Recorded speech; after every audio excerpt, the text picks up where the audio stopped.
Monday Night Raw was from San Francisco, California tonight, and this was the season finale. Next week is the season premiere. What that means, I really don't know, but what I think it means is Raw is going to start over when SmackDown goes to Fox. So I guess it's going to be like a new era in WWE. It's a fresh new start. Even though Raw, it's not a new start, but SmackDown it is. And Raw, technically, it's not the new era. It's the last week of the old era because the week after is when they do the draft. Or maybe 2 weeks after, actually, is when they do the draft. So that will be a big show. Here, however, they're hyping it up like it's a big deal.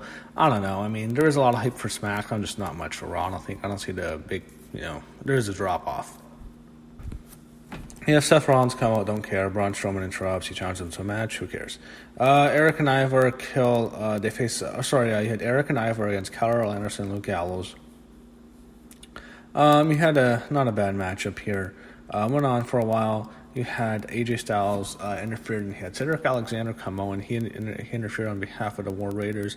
So I guess he's aligned with them now, and I guess they're a team, and AJ is obviously with the OC. Those three are a trio.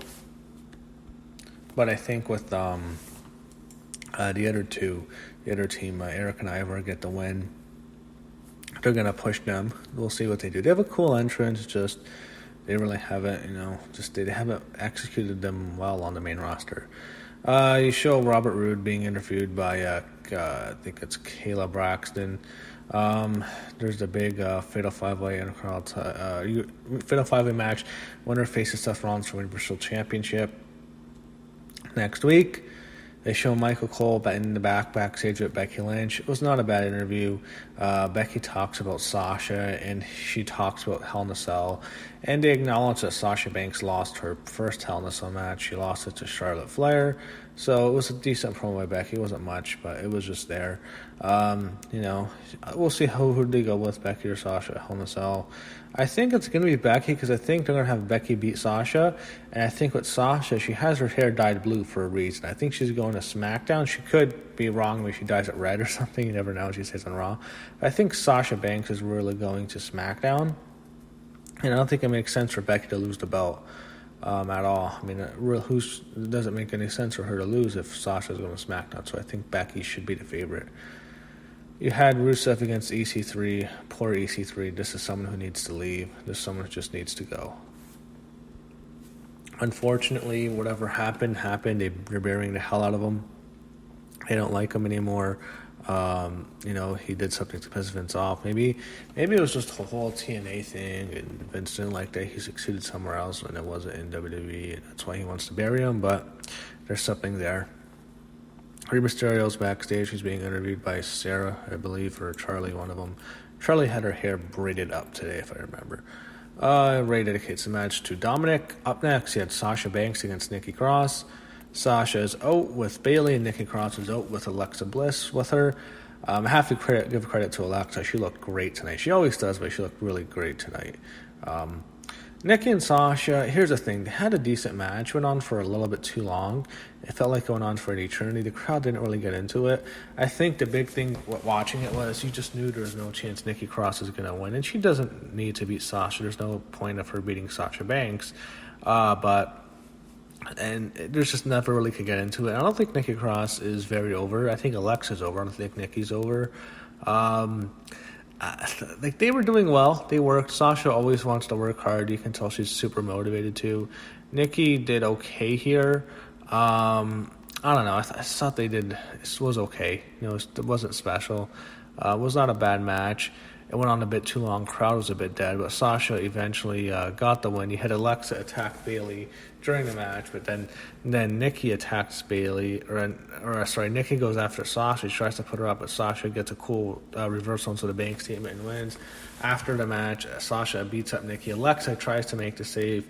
Then they have Sasha. She grabs Alexa, and she puts her in the bank statement. Alexa retreats. Sasha beats up on Alexa. I'm sure she probably liked it because they don't like each other in real life, and they will face next week on Raw. So we'll see if that turns out to a shoot. There's so much history between the two. I've documented that since I released it to my channel. I don't know what it is, but it's Mercedes or Lexi. They do not like each other in real life. That's the truth. I don't think that's a work at all. I think they genuinely do not like each other. Something happened. It is what it is. Even Nia Jax alluded to it on Twitter last week, if I remember. I don't have Twitter anymore. I don't tweet anymore, but I heard about it on a site that she alluded to it. I definitely stay off wrestling Twitter, and I just don't want to be around that fucking drama with all those loser fans obsessing over, Alexa and obsessing over Sasha and Becky and the Bella Twins. It's some of those fans, man. Oh, man. You can't even look at the way they tweet. It's embarrassing. So Brock Lesnar's going to be on Raw next week. I guess. To hype up the match with Kofi. So you could do that, actually. It makes sense. And plus, next week's Raw will be a higher rated show than tomorrow night's SmackDown, so it does make sense. Street Profits, who cares? Miz shows up, and he announces he'll be hosting Miz TV next week with the Immortal Hulk Hogan and the Nature Boy Ric Flair. Okay, let me say this. I think this could be the last time we see Ric Flair live on TV. There's been so much that's happening with Rick. I don't want to talk about it. I think that may... I don't know, dude. That guy's not going to be around for much longer. It's sad. But the stuff, him suing WWE, it's weird. Hogan's back, but all the focus is probably on Flair. He's probably the more controversial one right now. You have... that was during the whole Montez Ford thing. Lacey Evans makes her way to the ring, and she had a bit of a story happen to her this week. She got a traffic ticket, and she stayed in character, and she cussed out a cop in Canada, and she called him a nasty, so she stays in character when she gets arrested. That's actually really funny, and she insulted Canadians. That's funny. So you had Ember Moon against Lacey Evans. Nothing much here. You had Lacey win with the sharpshooter. Natalya is mocked. She beats Ember, and then Natalya is in the back. She's by Sarah or Charlie, one of them. And she talks about what happened there. They show Firefly Funhouse. Pretty good promo by Ray. I liked it. The whole Firefly Funhouse. It still works. I think they should just not show the Fiend on TV much. Just show him when you need to, when it matters. Other than that, just do a Firefly Funhouse. They're fun to watch. They talk about NXT from last week. R-Truth backstage, I don't want to talk about this shit. Carmella won the belt from him, and then you have a whole bunch of women chasing Carmella. They show backstage, they show Bayley and Sasha. Bayley talks about destroying Nikki and Alexa at the same time. Sasha said she heard what Becky says. She says that this has a cat and mouse game, and she's looking forward to getting back with hers. We'll see how they do. We'll see. I'm sure they'll have a good match, but it'll be interesting. Sami Zayn does something with Nakamura backstage. Corbin and Gable. Corbin gets himself disqualified here. That's how this match ended. Had a very good match. It was just as good as the last week match. Gable's great. Have that match with Corbin. That shows you how good Gable is. But after a match, Corbin himself disqualified, but he uses a scepter to attack Chad Gable. So Gable with the DQ win. They show an Authors of Pain video package. They show